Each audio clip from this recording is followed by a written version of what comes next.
What's up guys, it's Claudio from Visualmodo WordPress themes, and in today's video we're gonna learn how to stop the background apps that are still running on your Windows. So imagine that you are running a game, you are using your Photoshop, you are using some video editor tool.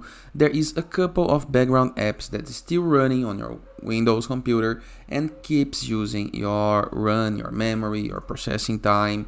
How to stop this from happening on your Windows 11?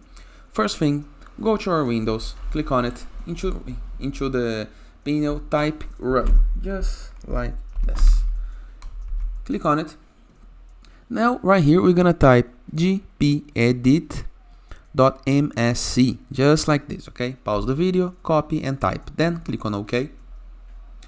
Then here is where the fun begins. Let me move this a little bit. Now, right here, we're gonna click on administrative templates. Expand this. Now I'm gonna find the Windows components, just like this. Expand this. Now search for app privacy. Okay, normally it's on the beginning because we have alphabetical order right here.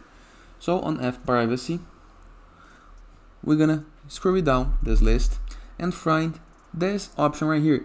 Let Windows app run in the background. Double click on it. Now right here we have to do two things. First, you need to enable this configuration. Now on default from all apps, we're gonna use force deny. After this, we're gonna click on apply and then OK. Okay, simple, easy, and very effective. And in this way, your Windows apps gonna stop from being run. Okay, you're gonna gain performance, and your computer gonna be better. And that is, I hope you guys enjoyed this video. Feel free to use the comment section below in the case that you have any question, and I see you guys tomorrow. All the best, and remember, go to visualmodo.com in the case that you want to learn more. See you guys later.